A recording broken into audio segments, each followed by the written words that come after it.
네, 안녕하십니까. 용선 목사입니다. 오늘 함께 나눌 말씀은 사도행전 6장 8절부터 15절까지 말씀입니다.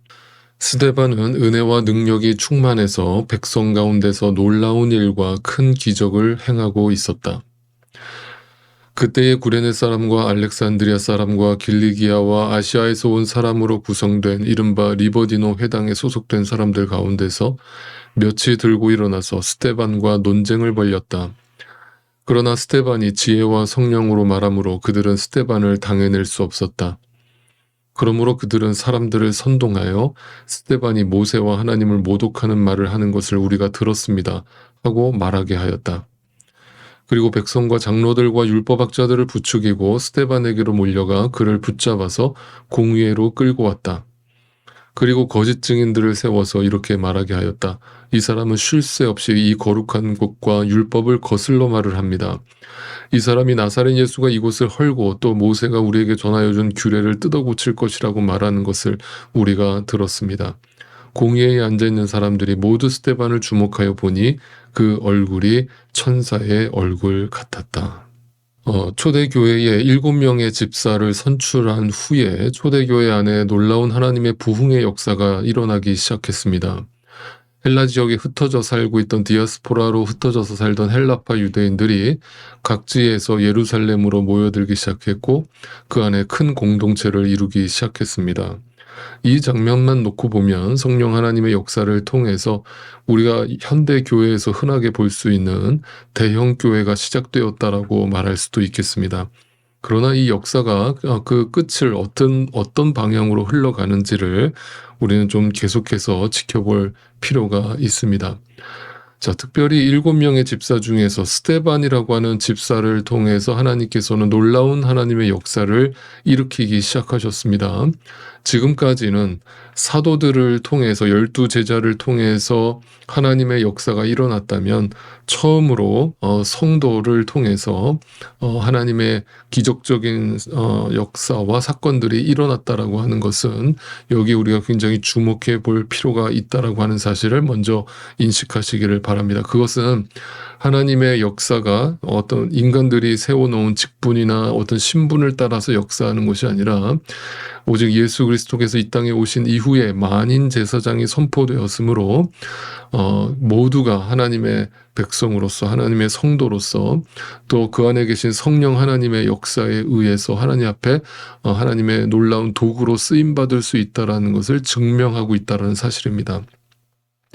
그래서 스데반 집사는 지금 분명히 하나님의 영의 충만함을 누리고 있었고 하나님이 그와 함께하고 계심을 증명하고 있었습니다. 그래서 그 스데반 집사를 통해서 말로 다 할 수 없는 놀라운 하나님의 역사들이 일어났던 것입니다. 자, 그런데 성령 하나님께서는 역시나 이번에도 그 성령이 충만한 그 놀라운 하나님의 역사를 담아내는 하나님의 귀한 그릇으로 도구로 쓰임받고 있던 그 스데반 집사에게 말로 다 할 수 없는 고난과 시련으로 응답하십니다. 그는 곧장 체포되어서 공회에 끌려가게 되었고 우리가 다 알다시피 결국 그 끝에 그는 결국 돌에 맞아서 순교를 하게 됩니다.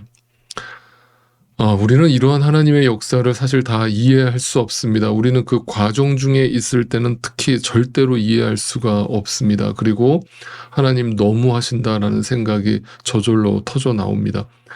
그러나 그 결론에 가서 결국 보고 나면 그 하나님의 방식과 그 하나님의 인도하심이 얼마나 완벽한 것이며 결국 이러한 것 때문에 결국 하나님이 우리에게 고난과 어려움을 주셨는가를 알게 되는 것이죠. 바로 이 스데반 집사의 순교가 없었다면 사도 바울이라고 하는 기독교 2000년 역사의 가장 위대한 사도의 탄생은 없었을 것이라고 하는 점 때문입니다. 이것이 하나님의 결론이었고 하나님의 목적이었던 것이죠. 그러니까 스데반 집사는 어떻게 보면 사도 바울의 역사, 사도 바울의 사역을 일으키시기 위한 하나의 미랄로 하나님 앞에 쓰임 받았던 것입니다. 한 알의 미랄이 땅에 떨어져 열매를 맺게 하시는 하나님의 방법을 우리에게 여전히 보여주고 계시는 것이죠. 이 방법은 오늘날도 우리에게 동일한 것입니다. 누군가 눈물로 씨를 뿌리지 않고서는 절대로 추수를 할 수 없는 것이 하나님의 인도하심의 방법인 것이죠. 뿌린 대로 거둔다라고 하는 그 하나님의 말씀은 어떤 인간의 노력의 결과를 보장해 준다는 그런 말씀이 아니라, 미랄로서 누군가 뿌려지지 않고 죽지 않는다면 절대로 하나님의 역사는 일어나지 않는다는 것을 우리에게 가르쳐주고 계신 것입니다. 바로 그것을 몸소 실천하시고 보여주신 분이 바로 예수 그리스도인 것입니다. 예수님께서 십자가에서 한 알의 미랄로 죽으시지 않으셨다면 우리에게 그 복음이 전해지지 않았을 것이기 때문입니다. 그리고 그것을 영적으로 확인한 스데반 집사는 지금 그 예수 그리스도가 걸어가신 그 길을 따라서 걷고 있는 것입니다. 그러므로 예수 그리스도의 복음을 최선을 다해서 선포하고 증거했던 그 스데반 집사가 갑자기 투옥을 당하고 고문을 당하고 결국에 순교를 당하게 된 것은 하나님이 그를 버려서도 아니고 하나님이 그의 삶에 전혀 개입하지 않아서가 아니라 오히려 하나님께서 그의 삶에 적극적으로 개입하신 결과라는 사실을 우리가 분명하게 보실 필요가 있습니다. 스데반의 죽음은 이 세상에 우리에게 두 가지 분명한 하나님의 뜻을 우리에게 전달하고 있는 것입니다. 이 세상이라고 하는 것이 얼마만큼이나 복음을 싫어하며 예수 그리스도를 핍박하고 미워하는가가 스데반의 순교를 통해 증명된 것이고, 또 하나는 하나님께서 스데반의 인생에 적극적으로 개입하셔서 하나님의 역사를, 하나님의 일을 이루어가고 계시다는 사실을 증명하고 계신 것입니다. 그러므로 스데반이 하나님의 때에 죽는 것은 그 하나님의 뜻이었던 것입니다. 그 하나님의 뜻을 이루기 위해서 스데반은 그것을 분명히 알았고, 그것을 알았기 때문에 그 순교의 길을 가면서, 고난의 길을 가면서도 절대 불평 한마디 쏟아내지 않았고, 그 좁은 길을 가는 것을 기쁨으로 걸을 수 있었던 것입니다. 여러분, 길게 말할 것 없습니다. 하나님이 죽으라면 죽는 것이 우리 크리스찬들에게 복인 것입니다.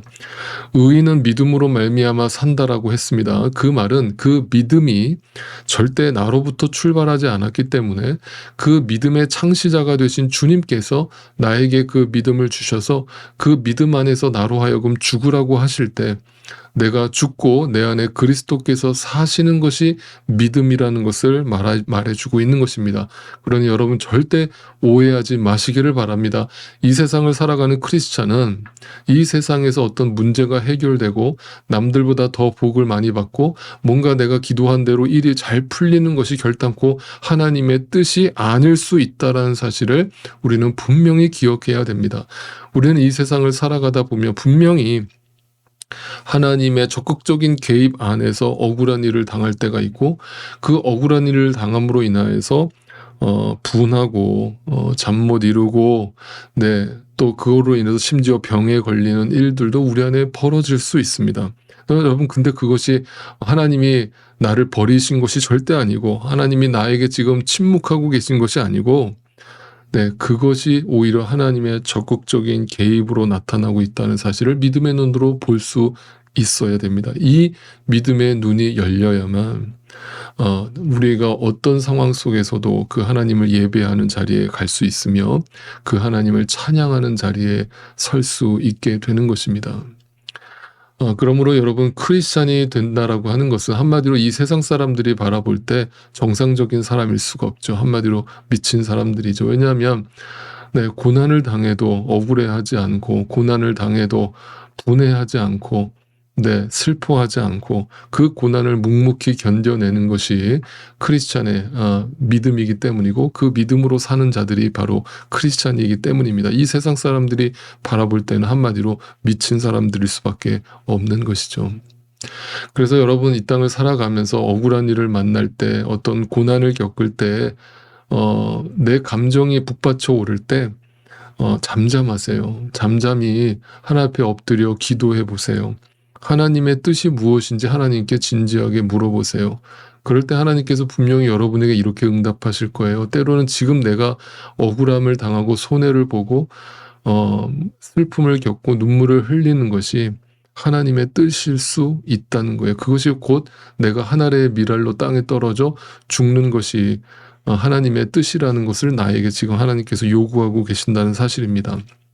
그러므로 이렇게 말씀드립니다. 여러분, 크리스찬은 내가 이 땅에서 어떤 손해를 받을 것인가를 어떤 손익계산에 빠른 사람들이 결코 아닙니다.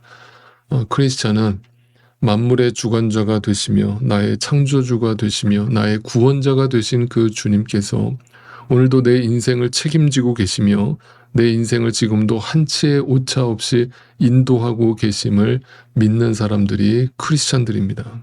지금 내가 어떤 문제 앞에 고민하고 잠 못 이루고 계시다면 지금 내가 주님을 위해서 쓰임받는 것보다 내 인생이 좀 더 안락하고 편해지기를 바라고 있는 것은 아닌지 진지하게 자기를 성찰해 보실 수 있기를 바랍니다.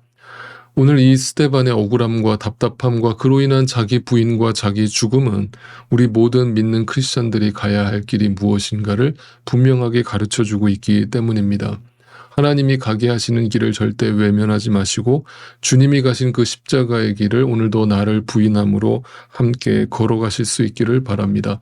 억울해도 주님께 다 토로하시고 주님께 맡기시기를 바랍니다. 이 세상 법정에 서서 내 억울함을 푼다고 내 인생이 더 행복해지지 않을 것임을 분명히 기억하시기를 바랍니다.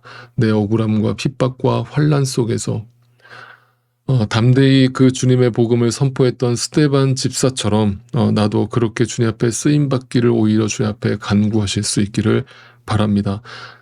세상 사람들은 그 스데반 집사를 보면서 뭔가 다르다는 생각을 했고 그의 얼굴은 마치 천사의 얼굴과 같았다고 했습니다. 천사의 얼굴이란 더 이상 이 세상에 미련을 두지 않는 모습일 것이며 하나님 나라를 바라보는 이 세상과 구별된 모습으로 분명히 보여지고 나타날 것입니다.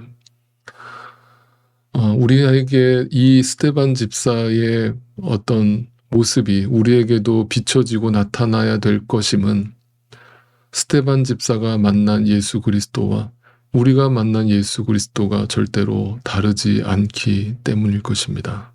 예수